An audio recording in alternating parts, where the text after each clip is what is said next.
Cíntia Tereza, idealizadora do Mundo Felicidade, que tem como propósito otimizar descobertas para redesenhar uma vida para mais felicidade, sustentabilidade e bem-estar. E hoje eu vim aqui falar com vocês sobre sustentabilidade humana.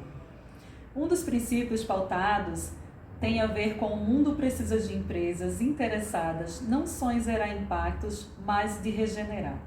Eu gostaria de começar essa discussão muito importante, que é um dos princípios tirados do estudo que vai ser lançado em breve sobre as 11 tendências de sustentabilidade, idealizada pelo Pacto Global e Ideia Sustentável. E a partir dessa reflexão, eu queria trazer uma pesquisa do Consumidor do Amanhã, feita pelo Mosaic Lab e Toluna, em que foi nesse mês de setembro, trazido pelo Global Retail Show, que é um evento sobre varejo e futuro da pós-pandemia. E essa pesquisa ela trouxe que 75% das pessoas entrevistadas, que foram mais de 5.000 entrevistas em 17 países, é que o consumidor ele vê o mundo mais positivo, ele está vendo um futuro mais positivo, mais engajado com propósitos e com ideias relevantes. Então, vamos trazer aqui uma reflexão, um gancho a partir desse olhar para esse consumidor do futuro sobre felicidade. A felicidade, ela é vista hoje como um campo de estudos que é bastante recente e que houve muitos pesquisadores estudando bastante sobre isso, trazendo aí algumas ações, alguns olhares sobre a filosofia, pesquisas empíricas, enfim, trazendo exatamente o que faz uma vida boa. O que de fato pode nos fazer mais felizes. Então se pensava anteriormente que felicidade seria sorte ou obra do acaso, onde nós não podíamos ter nenhum domínio ou nenhum caminho para a nossa própria felicidade. E os pesquisadores começaram a estudar, entenderam, investigaram e descobriram que 40% são escolhas e comportamentos e atitudes que nós estamos diante da vida que de fato vai nos influenciar. 10% tem a ver com influências externas. Apenas 10% do que acontece ao nosso redor, ele tem a capacidade de influenciar o nosso nível de felicidade. Mas então não só são ações virtuosas. E que ações são essas? São ações que você vai poder contribuir para o bem e para o bem de todos. Não tem como a gente falar de felicidade onde não vivemos num mundo, não tem uma inclusão, onde não há uma diversidade, um respeito efetuado ao outro, onde o outro não está bem. Então nós vamos de fato ficar muito melhor, ter um bem-estar quando também nos preocupamos com o outro. E a vida mais feliz, ela começa quando você tem um compromisso com nobres e boas ações. A felicidade ela não é um estado em que a gente fica esperando que ela aconteça ou que ela chegue até nós. Ela de fato é um estado ativo, onde é para toda a vida, onde vamos construir muito mais felicidade.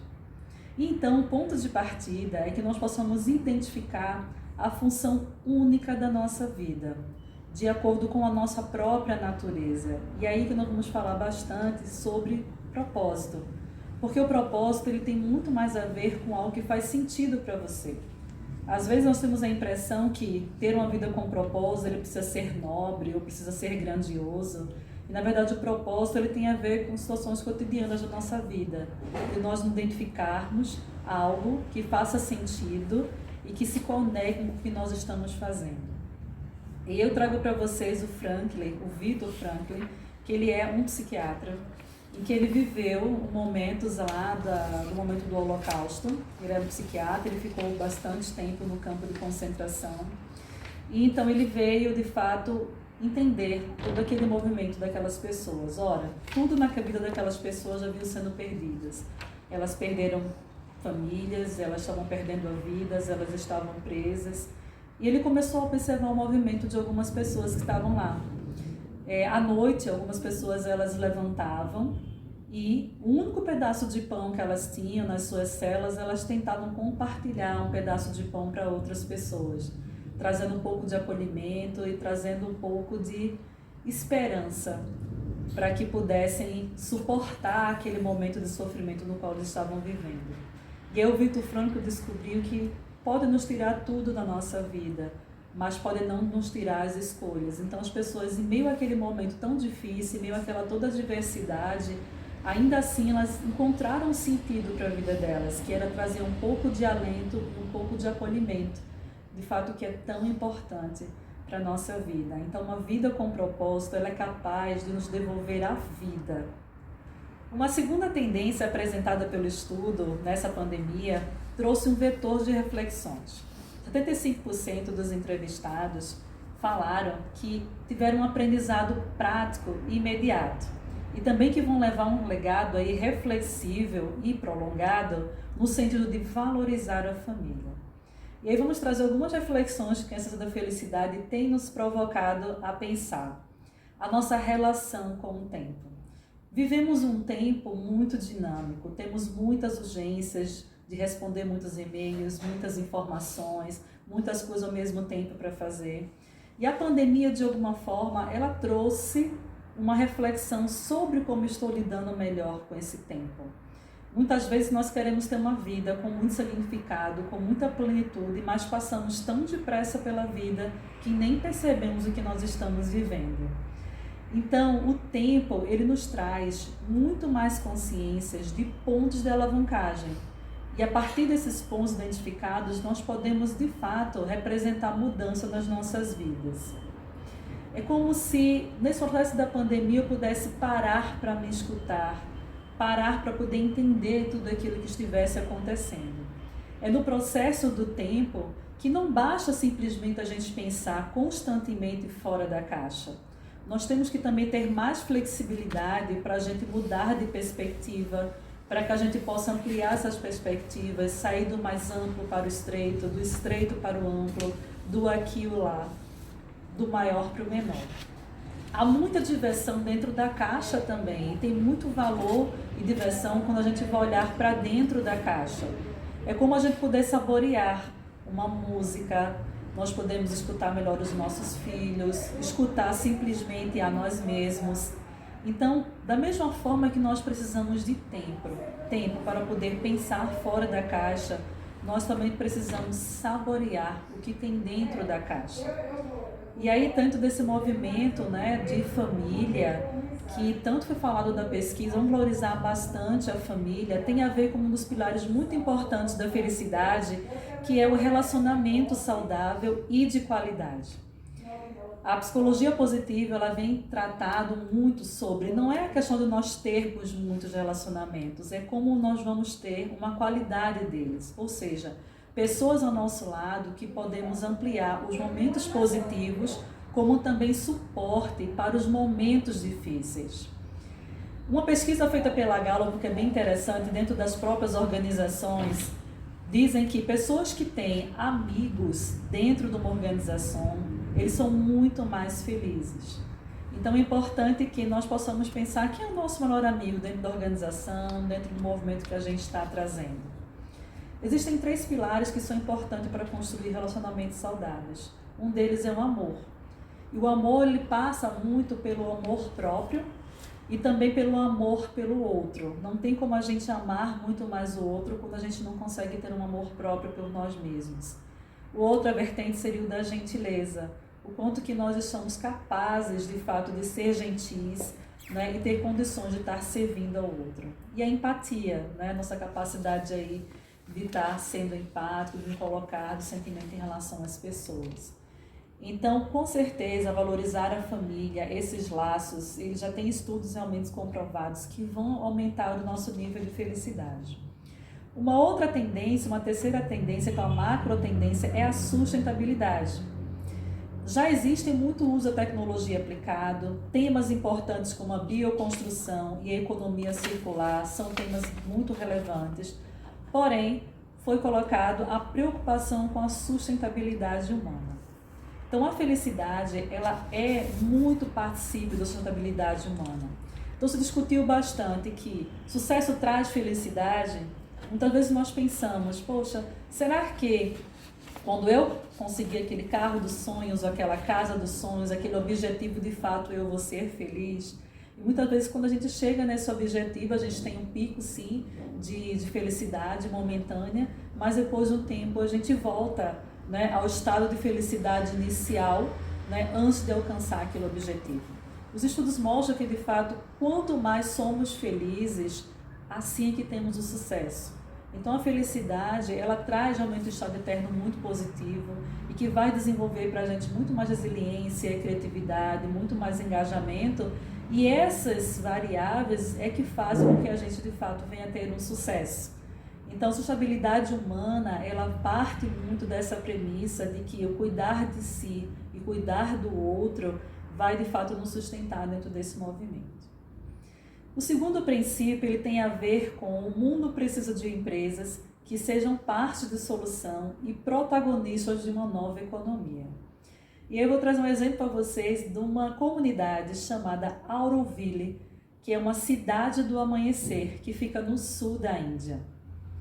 Essa comunidade, esse município, ele tem em torno de 2.800 habitantes hoje, de pessoas que vêm de 54 países diferentes, mas tem uma capacidade de ter 5.000 habitantes.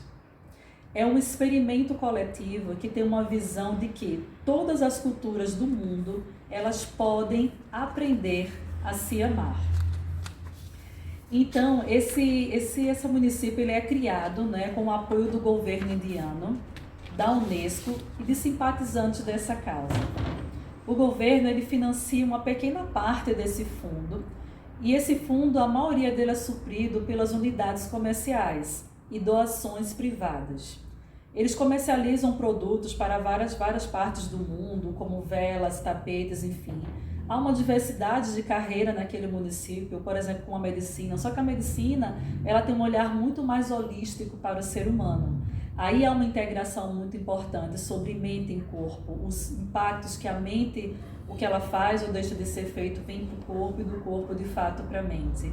Áreas como tecnologia, como artesão, como cultura e hospitalidade são variedades de carreira naquele município. O trabalho é algo muito interessante lá, né? Ele não é feito através de pagamento. As pessoas que moram lá, elas têm uma manutenção básica de vida e não há posse de terras, nem de moradia ou de empresas.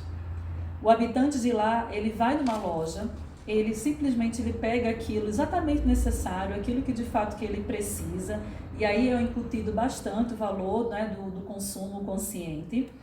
E o funcionário da loja, ele anota o número da conta e é retirado desse fundo. Essa economia, ela é projetada para servir a humanidade e não ao contrário.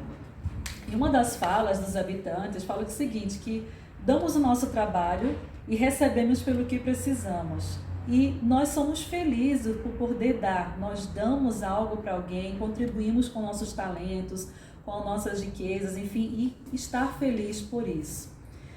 Então, tem um experimento muito interessante na própria ciência do cérebro que fala o seguinte, quando você doa algo para alguém, quando você ajuda alguém, nosso cérebro ele é acionado com os mesmos hormônios do bem-estar, como aqueles que nós fazemos exercícios físicos, ou quando nós comemos algo que nós realmente desejávamos comer.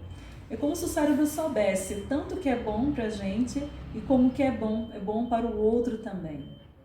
Então esse município, ele olha no sentido de que a gente teria que aprender a produzir mais significado e menos objetivo para uma vida mais abundante. Mas é um pouco o contrário do que nós vivemos no mundo atualmente, né? A gente não é muito livre para pensar muito nisso. Nós temos que pagar aluguel, nós temos que nos manter empregáveis, nós temos que dia a dia, de fato, estar vivenciando, né, um movimento para a gente se manter dentro, de fato, dessa máquina. E quando a gente fala de felicidade, ela tem muito a ver com a gente ter tempo para a gente se conhecer, para a gente investir muito na nossa autoperfeição. E quando a gente está imbuído com muitas preocupações, né, externas, de como se manter, de fato, como sobreviver, não há muito tempo para a gente pensar nessas questões importantes para a gente, né?